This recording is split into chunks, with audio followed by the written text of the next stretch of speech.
ఏంటిది బల్మూరు వెంకట నిలదీసిన జియో 46 విద్యార్థులంట. బల్మూరు వెంకటని నిలదీసుడు కాదు మిత్రులారా, బల్మూరు వెంకటి బడలోడ తీయాలి.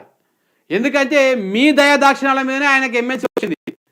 ఎమ్మెల్యేగా నిలబడితే 3000 ఓట్లు వచ్చినాయి ఆయనకి, కనీసం డిపాజిట్లు కూడా రానటువంటి వ్యక్తికి ఇలా ఎమ్మెల్సీ ఇచ్చినట్టు అది కేవలం మీ నిరుద్యోగుల దయాదాక్షిణాల మీదనే ఆయనకు ఇవాళ ఎమ్మెల్సీ వచ్చింది.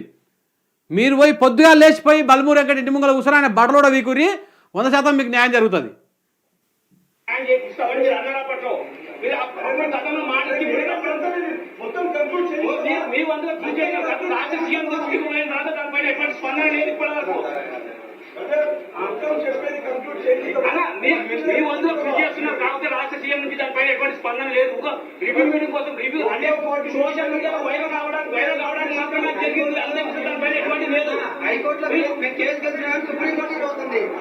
ఇప్పుడు జియో 46 మీద ఈ విద్యార్థుల తరపున పోయి కేసు వేస్తే ఆ కేసు నుంచి వాదిస్తేందుకు ప్రభుత్వం తరపు నుంచే వస్తూ ఉన్నారు.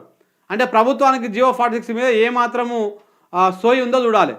ముందు తీర్మార్ మళ్ళీ కానీ బడలోడ వీకండి, ఈ బల్మూరు వెంకట అంటోని బడలోడ వీకండి, మీకు 100% న్యాయం జరుగుతుంది. లేకపోతే న్యాయం జరగదు. రేవంత్ రెడ్డికి కనీసం శివం కొట్టినట్టు కూడా కాదు. మీరు ఇట్లా మాట్లాడి ఇవి చేస్తే ఉపయోగం కూడా లేదు. ఇంకా ఇదేంది